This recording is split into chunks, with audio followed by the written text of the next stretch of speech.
Puerta al cielo, alaba al Dios eterno. Puerta al cielo, predica a Cristo sin miedo. Somos su pueblo, somos su iglesia. Juntos cantamos y alabamos a Jesús.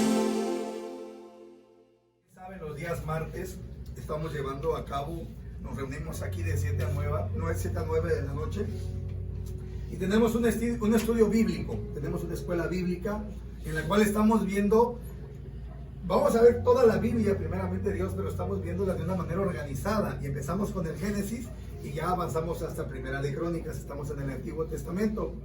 La semana pasada, el miércoles, nuestra hermana Ruth, doy gracias a Dios por su vida y los bendigo a ellos como matrimonio, porque el Señor ha puesto en sus corazones un espíritu también de sabiduría, de inteligencia.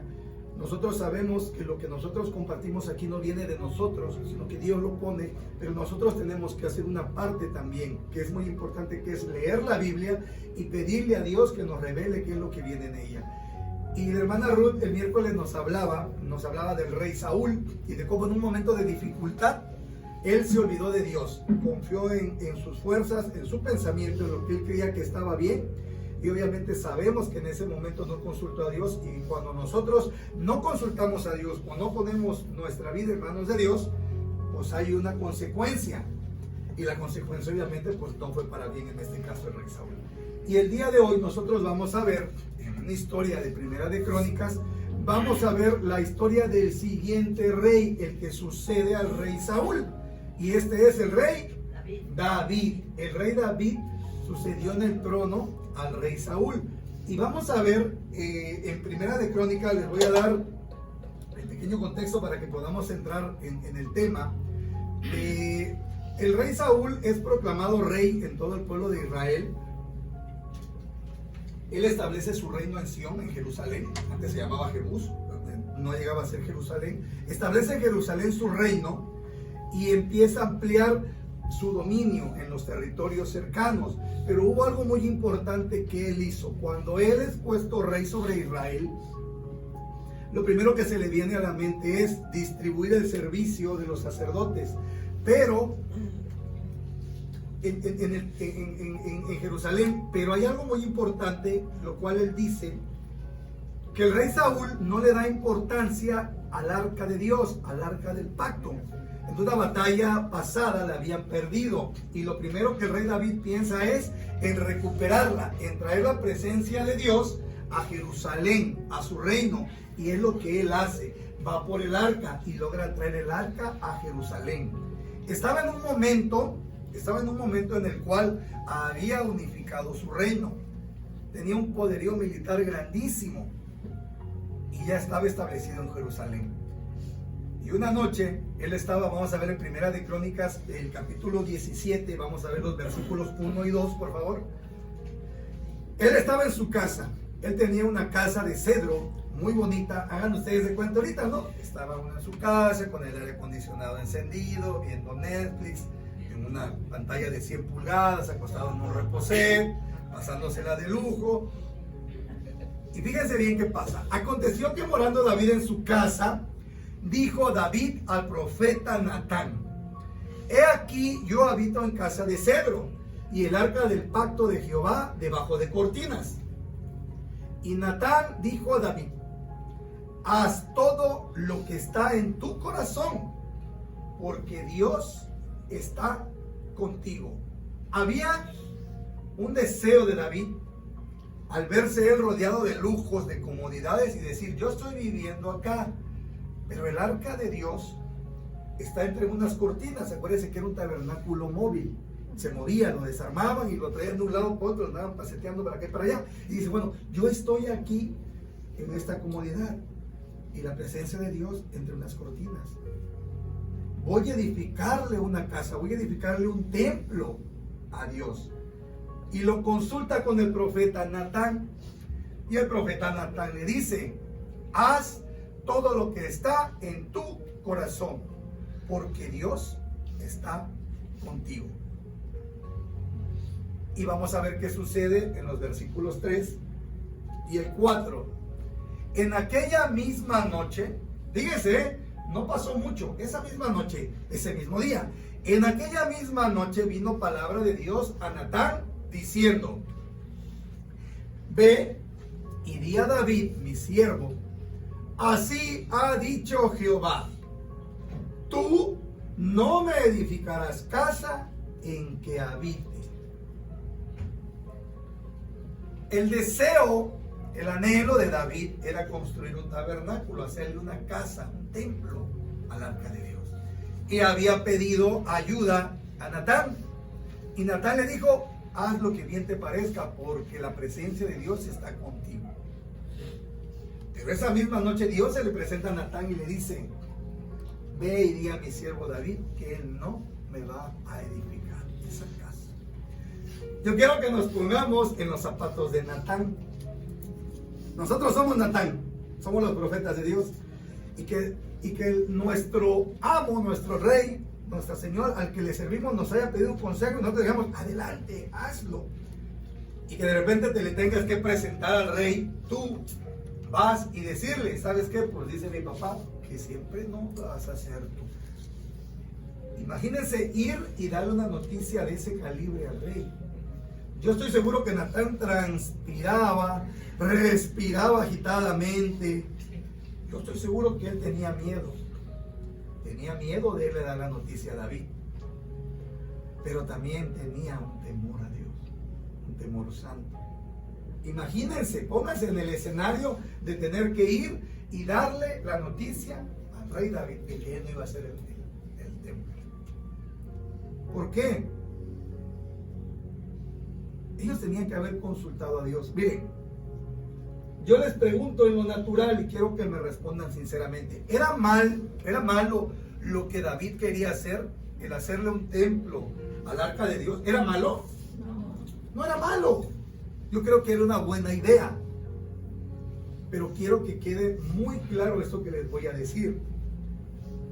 No hagan cosas buenas, como se llama el tema de hoy. Hay ocasiones en que lo que nosotros pensamos, lo que nuestra voluntad quiere hacer, es bueno, no es malo. Pero en muchas ocasiones no es lo correcto, familia. No vayan a malinterpretar lo que estoy diciendo, por favor. Pongan mucha atención. Decía Geraldine,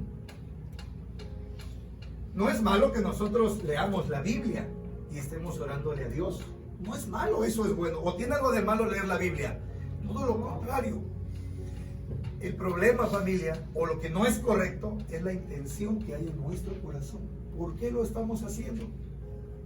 Para vanagloriarnos nosotros y que al rato alguien que quiera venir a darte un consejo, tú agarres y pongas la Biblia como escudo y te escudes y no reconozcas tu error. Eso no estaría bien. ¿O sí? No es malo, es bueno leer la Biblia. Pero lo correcto es tener una relación con Dios. Y en este caso David ni Natán no consultaron a Dios. Y hubo una negativa de parte de Dios para David. Y el anhelo que él tenía era construir. Le dijo él: no va a ser en tu tiempo. Y vamos a ver, fíjense. Natán obviamente le da la noticia a David, pero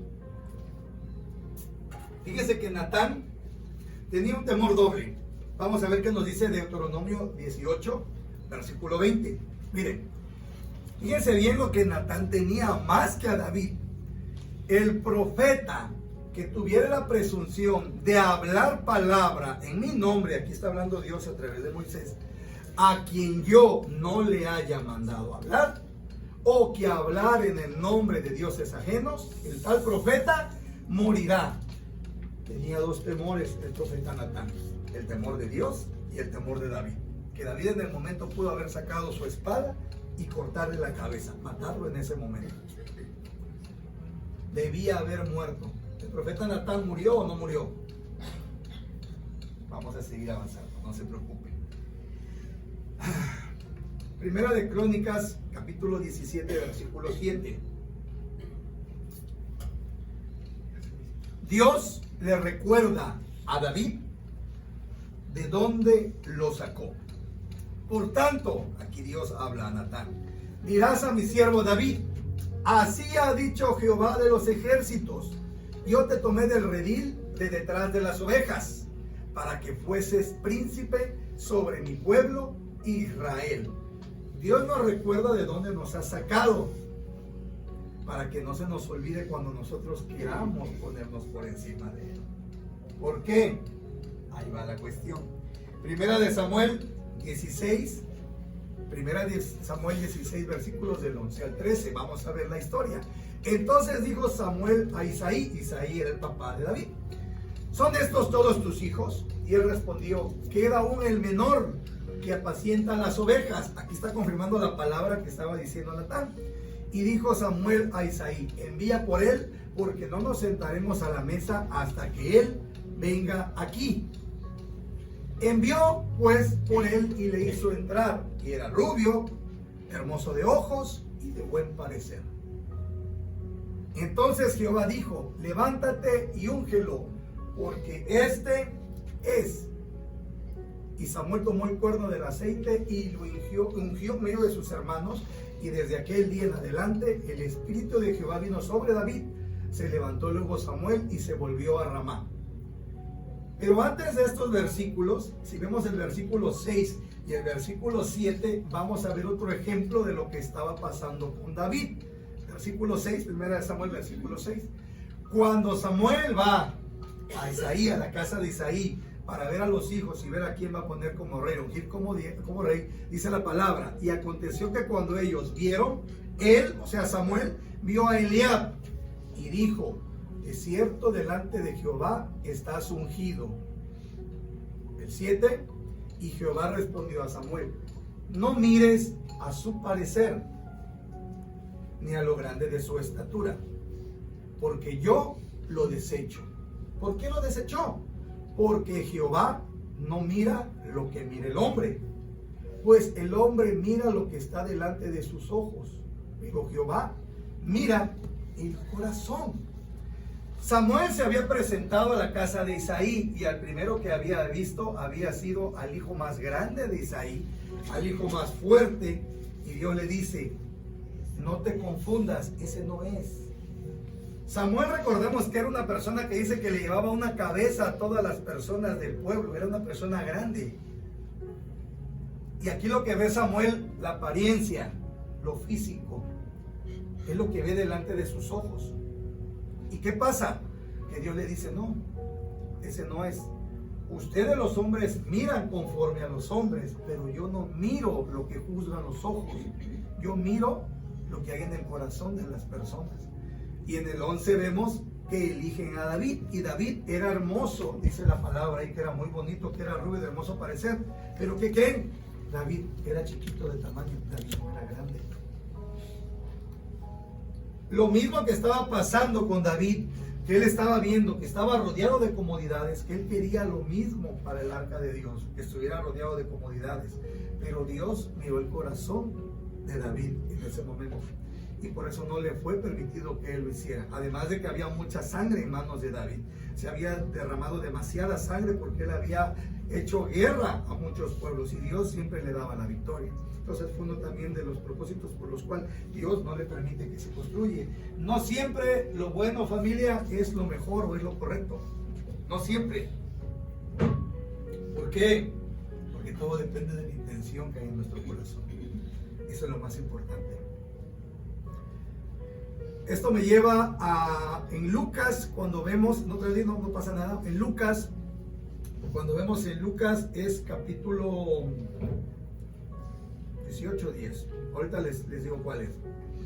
Marta y María. Marta estaba preparando la comida y María estaba sentada a los pies de Jesús escuchando las enseñanzas. ¿Era malo lo que estaba haciendo Marta? No era malo. No era malo, era algo bueno. Estaba disponiéndose a atender a las personas que habían ido a su casa. Pero llega delante de Jesús y le dice: oye, dile a mi hermana que me ayude. Ella está aquí sentada sin hacer nada y yo estoy allá atendiendo a los pastores, preparando el café, partiendo el pan, trayendo las servilletas. ¿Y qué le dice Jesús? Marta, Marta, afanada. Está afanada. Es Lucas 10. Está afanada. El corazón de Marta estaba haciendo las cosas, pero en su corazón, su ego estaba viendo que su hermana no le ayudaba y fue a reclamarle a su hermana para que le dijera a Jesús: levántate y ayuda a tu hermana. No era malo lo que estaba haciendo, pero la intención de su corazón, como lo estaba haciendo, no era lo correcto, familia. ¿Sí me están entendiendo? ¿Sí me estoy dando a explicar? Amén. Bueno, perfecto. Seguimos avanzando entonces. Primera de Crónicas 17, versículos del 11 al 14. Vamos a ver una parte muy importante aquí. Habla Natán a David y le dice: cuando tus días sean cumplidos para irte con tus padres, es decir, cuando el rey David muera, levantaré descendencia después de ti, a uno de entre tus hijos, y afirmaré su reino. Él me edificará casa y yo confirmaré su trono eternamente. Yo le seré por padre y él me será por hijo. Y no quitaré de él mi misericordia como la quité de aquel que fue antes de ti. Gracias. ¿Qué sigue? Sino que lo confirmaré en mi casa y en mi reino eternamente, y su trono será firme para siempre. ¿De quién nos habla aquí? De Salomón. De Salomón. Pero nos habla de otra persona, aparte de Salomón. Nos habla del Señor Jesús. ¿Por qué? Nos dice que de su descendencia va a agarrar a alguien, uno de sus hijos, que va a edificarle casa. En lo natural estamos viendo que es Salomón el que edifica el templo. Lo sabemos porque nos dice la historia de Crónicas y Samuel que así fue. Pero nos está hablando también de que le va a dar un trono, sino que lo confirmaré en mi casa y en mi reino eternamente. ¿Quién está sentado a la derecha del Padre en el reino de los cielos? Y su trono será firme para siempre. ¿El trono de Salomón fue firme para siempre? No. Claro que no. Nos está hablando en lo espiritual. Natán estaba haciendo aquí la profecía del Señor Jesús. Es lo que nos estaba diciendo. Y si nosotros vemos, hay una historia en Lucas 18 donde están los dos mendigos, aquellos que son ciegos y escuchan que va pasando Jesús. ¿Y qué le gritan? Jesús, Jesús, hijo de David. Aquí se confirma la palabra que el profeta Natán estaba dando, esa profecía. Estamos hablando de que estaba hablando aquí también de Jesús. Estaba hablando de Salomón en lo natural, que él iba a levantar, porque sabemos que Salomón es el que levanta el templo. Pero nos está hablando también de Jesucristo, del Señor Jesús. Entonces, esta parte es muy importante. Ahora vamos, 17:15, el que sigue. Dice: conforme a todas estas palabras y conforme a toda esta visión, así habló Natán a David. Es decir, el profeta Natán tenía miedo de ir y confrontarlo y decirle la verdad, pero obedeció lo que Dios le había mandado hacer. ¿A quién temió más? ¿A Dios o a David? A Dios. Tuvo temor de Dios y se presentó delante de David y fue y le dijo: ¿sabes qué? Pues tú no vas a hacerlo. Ahí se probó el corazón del profeta Natán, y el profeta Natán no murió. Conforme a la ley que dejó Moisés establecida en Deuteronomio, tenía que haber muerto. Pero la misericordia de Dios es grande y le permitió vivir, le dio otra oportunidad también al profeta Natán. No murió, ese día no murió. Y David, ¿cómo tomó las cosas? David, ¿cómo aceptó? ¿O cuál fue el corazón de David al enterarse de esto? Lo vemos en Primera de Crónicas 17, el versículo 16. Y entró el rey David y estuvo delante de Jehová y dijo: ahora sí entró a buscar la presencia de Dios. Cuando quiso hacer el templo, no. Ahora sí la buscó. Y entró el rey David y estuvo delante de Jehová y dijo: Jehová Dios, ¿quién soy yo y cuál es mi casa para que me hayas traído a este lugar? Y si nosotros nos vemos, seguimos leyendo hasta el 27, vamos a ver qué es lo que David dice. David se humilla ante Dios y él reconoce que lo que tiene es porque Dios se lo ha dado. Él se arrepiente y hubo humildad de parte de David al aceptar lo que Dios estaba mandando. Es decir, lo tomó a buena manera. Su actitud fue la correcta. A pesar de que no quería hacer nada malo, quería hacer algo bueno, pero no era el tiempo. ni era la manera correcta de hacerlo. Vamos a seguir avanzando. Después de esto, David empieza a extender en los siguientes capítulos su territorio, empieza a pelear con los amonitas, empieza a pelear con los sirios, con los filisteos, hasta unos descendientes de los de Anac, gigantes. Él los vence y vamos al capítulo 21. Vamos a ver qué nos dice el capítulo 21, versículos 1 y 2. Sigue. Primera de Crónicas, capítulo 21, versículos 1 y 2. Dice, fíjense bien esta parte, pongan toda su atención. Pero Satanás se levantó contra Israel e incitó a David a que hiciese censo de Israel. El que sigue. Y dijo David a Joab y a los príncipes del pueblo, id, haced censo de Israel, desde Berseba hasta Dan, e informadme sobre el número de ellos, para que yo lo sepa. Hasta ahí. Regrésenme al primero, por favor. El 1. Pero Satanás se levantó contra Israel. Antes de esto, Israel y David le hicieron guerra a todos los pueblos, filisteos, amonitas, heteos, sirios, y a todos los derrotó. No podían derrotar en lo natural los ejércitos al pueblo de Dios, a Israel. No podían. Le hicieron guerra y haz de cuenta que era un partido de fútbol de profesionales con amateurs. No metían ni las manos. No pudieron vencer a Israel, al pueblo de Dios. ¿Cuál fue la artimaña que utilizó el enemigo? No los pudo vencer en la guerra. Yo me acuerdo esto de los gabaonitas. Militarmente no los voy a poder vencer, pero voy a buscar la manera de cómo vencerlos. Y dice aquí la palabra que Satanás se levantó contra Israel e incitó a David. Esta parte es muy importante. Dice que incitó. Si nosotros vemos a lo largo de la Biblia y vemos el contexto bíblico, normalmente ¿qué nos aparece en la Biblia? Dice que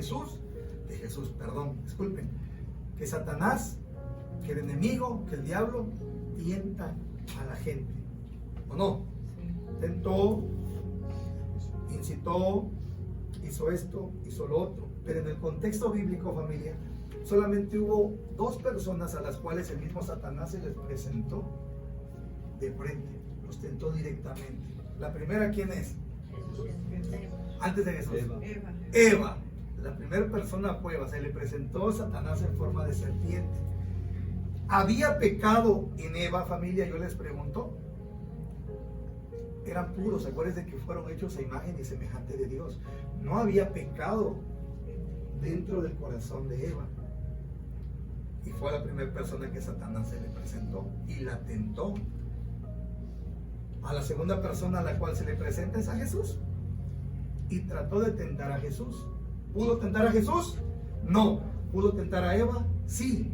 A Eva sí la pudo tentar, pero a Jesús no lo pudo tentar. Son las únicas dos ocasiones en el relato bíblico, en la historia bíblica, en la Biblia, que nosotros vemos cuando Satanás se le presenta de frente a estas personas para tentarlas.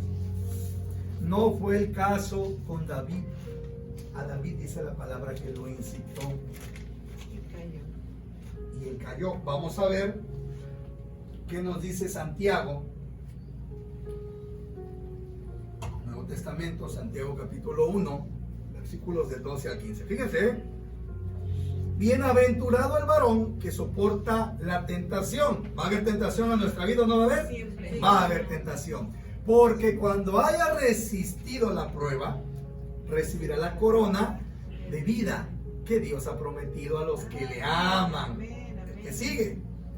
Cuando alguno es tentado, familia, cuando tenemos alguna tentación, no diga que es tentado de parte de Dios. ¿Ok? Porque Dios no puede ser tentado por el mal, ni Él tienta a nadie, sino que cada uno, aquí está, sino que cada uno es tentado cuando de su propia concupiscencia es atraído y seducido. ¿Qué pasó con David? De su corazón. No tengo enemigos a quien derrotar. No tengo enemigos, no tengo a nadie. Nadie me puede hacer nada. Soy el ejército más poderoso del mundo. No hay quien se meta conmigo. empezaba a caer en un corazón orgulloso de David, a pesar de que era conforme al corazón de Dios. ¿Qué nos demuestra esto, familia? Que David también era de carne y hueso como nosotros. ¿Y de dónde salió esa tentación? El diablo lo incita, pero él cae, su corazón se corrompe y manda a hacer un censo. Era militar. Él no quería saber cuánta gente tenían realmente viviendo. Él lo que quería era saber cuántas personas podían desenvainar una espada y pelear. Quería saber su poderío militar, porque estaba poniendo su confianza en el hombre, no en Dios. ¿Quién le daba las batallas? Dios. ¿Quién le daba las victorias? Dios. Y fíjense que esto me llama mucho la atención. Miren, el versículo 3 de Primera de Crónicas 21. Y dijo Joab: añada Jehová a su pueblo 100 veces más, rey señor mío. ¿No son todos estos siervos de mi señor? ¿Para qué procura mi señor esto? ¿Que será para pecado a Israel? O sea, Joab era una persona de batalla, de guerra. No sabía más que sacar la espada y matar a quien se le pusiera enfrente. Pero aún así, Dios por medio de Joab le dio una salida para que recapacitara. Pero en el 4 dice: mas la orden del rey pudo más que Joab. Salió por tanto Joab y recorrió todo Israel y volvió a Jerusalén y dio la cuenta del número del pueblo a David. Y había en todo Israel, versículo 5, 1.100.000 que sacaban espada. Eran personas que podían pelear. Y de Judá 470.000 hombres que sacaban espada. Es decir, 1.100.000 más 400, 1.570.000 personas.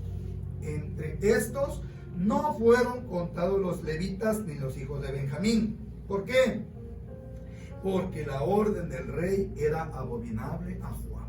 Joab empezaba a rebelarse también contra David. ¿Se dan cuenta? No hizo lo que David le dijo exactamente. David estaba empezando a rebelarse contra Dios, y Joab, que era el encargado del ejército, empezaba a rebelarse en contra de David. Y los que hemos leído escuela vimos qué pasa con Joab, que empieza a desobedecer casi todas las instrucciones de David y termina siendo después enemigo de David. ¿Se dan cuenta cómo no fue tentado por Dios? Fue tentado por Satanás, pero fue tentado su corazón, su orgullo. No es malo venir a alabar a Dios, no es malo arrodillarnos delante de Él, no es malo si lo hacemos de corazón para Dios. Pero si lo hacemos, familia, simplemente para que la gente nos vea y nos estén dando like en el Facebook o nos estén idolatrando, porque ya nos volvemos como si fuéramos nosotros un Dios, que nos estén: ay, qué bonito hermano, ay, qué bonito adora, ay, usted esto, ay, lo otro, ay, acá, y nosotros no lo queremos. Eso no es correcto. No está mal, pero no es correcto delante de Dios. No todo lo bueno, familia, es lo correcto. Miren, nosotros como cristianos deberíamos de tener este lema. Yo quiero que se lo aprendan. Me gustaría que se lo aprendieran realmente. Les voy a decir por qué. Nosotros como cristianos no deberíamos de tener el discernimiento para diferenciar entre lo bueno y lo malo, que nosotros ya lo sabemos a través de la palabra. Nosotros debemos de discernir entre lo bueno y lo correcto. Sabemos que es malo, lo vemos a diario en la Biblia, lo vemos en los servicios, lo vemos en la palabra, en los devocionales. Bueno, los devocionales de esta semana, concisos, lo vemos. No deberíamos de tener la capacidad de discernir entre lo bueno y lo malo, sino entre lo bueno y lo mejor, entre lo bueno y lo que es correcto, familia. Así es como deberíamos de ser nosotros como cristianos. Ya nosotros no estamos en el mundo. Y David aquí no hizo eso. Consultó en esta orden que da David a Dios. No lo consultó, o sí lo consultó. No lo consultó, ¿verdad? Y vamos a ver qué nos dice la palabra. Miren,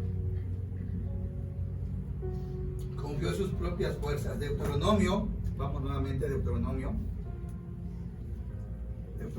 capítulo 8, versículos del 11 al 18. Es un poco largo, pero vamos a leer. Fíjense muy bien, pongan atención. Dice: cuídate de no olvidarte de Jehová tu Dios para cumplir sus mandamientos, sus decretos y sus estatutos que yo te ordeno hoy. No suceda que comas y te sacies y edifiques buenas casas. ¿Tenía una buena casa David o no tenía una buena casa? Sí, te sirve. ¿Comía bien o no comía bien? Los mejores vinos, lo que él quisiera, ¿no? Buenas casas en que habites, y tus vacas y tus ovejas se aumenten, y la plata y el oro se te multipliquen, y todo lo que tuvieras se aumente. Es decir, que estemos en una buena posición. Y se enorgullezca tu corazón, y te olvides de Jehová tu Dios, que te sacó de tierra de Egipto, de casa de servidumbre. No se te olvide de dónde nos sacó. Que te hizo caminar por un desierto grande y espantoso, lleno de serpientes ardientes y de escorpiones y de sed, donde no había agua, y él te sacó agua de la roca del pedernal. Que te sustentó con maná en el desierto, comida que tus padres no habían conocido, afligiéndote y probándote. ¿Para qué? Para la postre, para más adelante hacerte bien. Y digas en tu corazón: mi poder y la fuerza de mi mano me han traído esta riqueza. Sino acuérdate de Jehová tu Dios, porque Él te da el poder para hacer las riquezas, a fin de confirmar su pacto que juró a tus padres, como en este día. ¿Y qué estaba haciendo David? Se había olvidado de Dios, no había consultado a Dios en ninguna de esas dos decisiones que él tomó, y en lo que él estaba poniendo su confianza era en lo que sus ojos nada más estaban viendo, en lo que su corazón quería hacer, que no era malo, era bueno, pero no era lo correcto, familia. Eso es lo que nosotros debemos de diferenciar entre lo bueno y lo correcto, entre lo bueno y lo mejor. ¿Y qué creen que pasó por las decisiones que David tomó? Esa es otra lección que debemos de aprender para nuestras vidas, familia. Las decisiones que David tomó trajo consecuencias a su vida, y vamos a ver esas consecuencias. Vamos a ver Primera de Crónicas, capítulo 21, versículos 7 y 8. Asimismo, esto desagradó a Dios. Le agradó a Dios que hiciera un censo militar David. Le agradó. Asimismo, esto desagradó a Dios e hirió a Israel. ¿Tuvo la culpa el pueblo de Israel por la decisión que su rey tomó? No. ¿Pero quién pagó las consecuencias?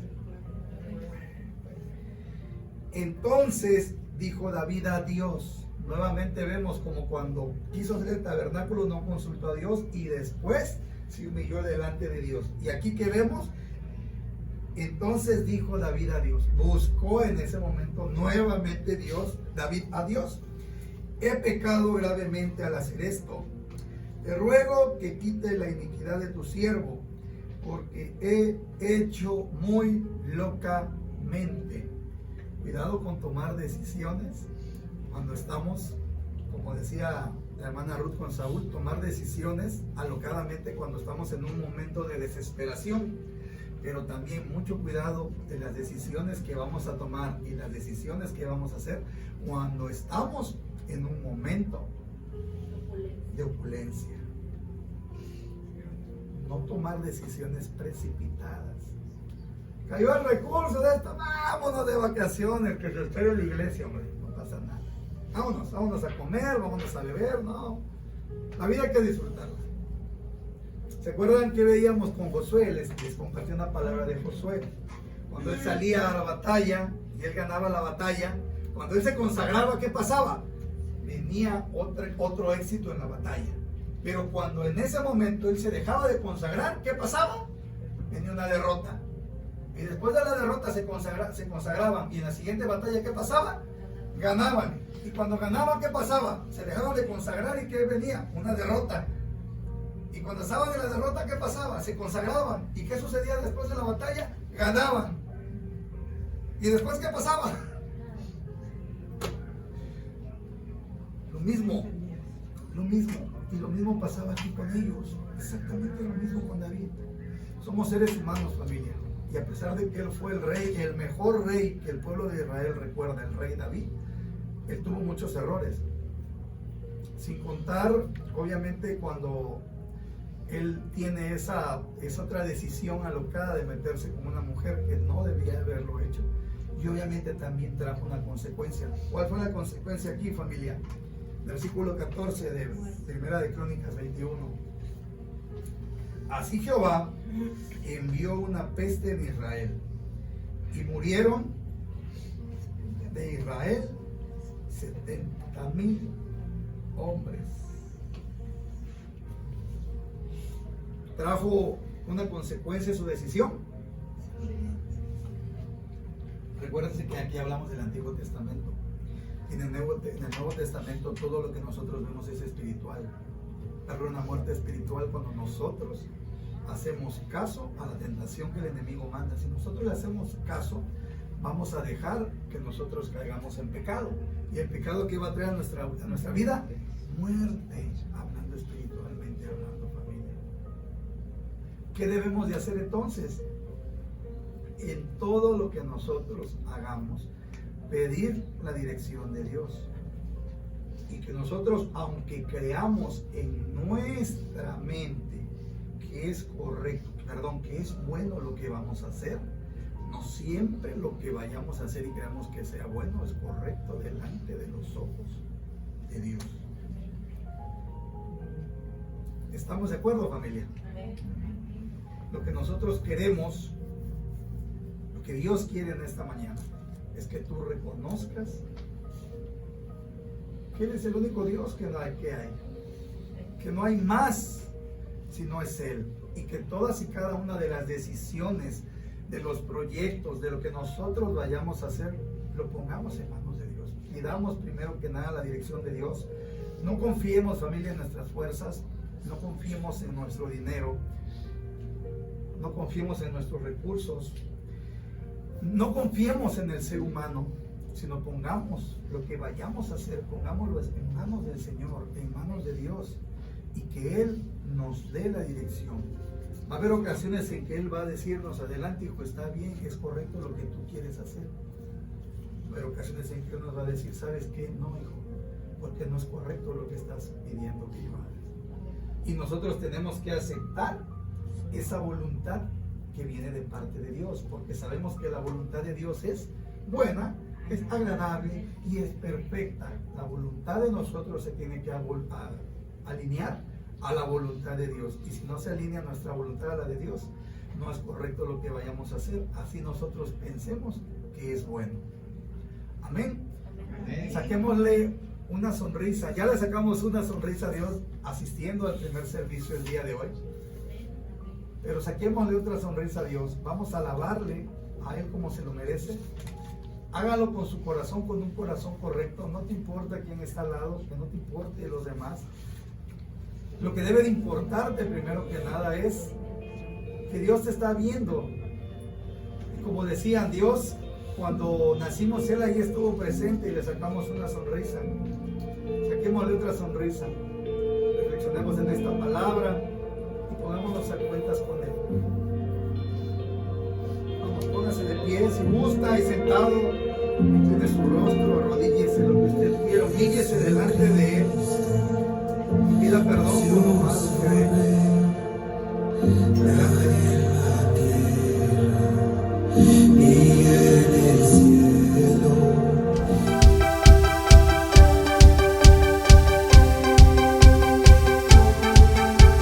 Puerta al cielo, alaba al Dios eterno. Puerta al al cielo, predica a Cristo sin miedo.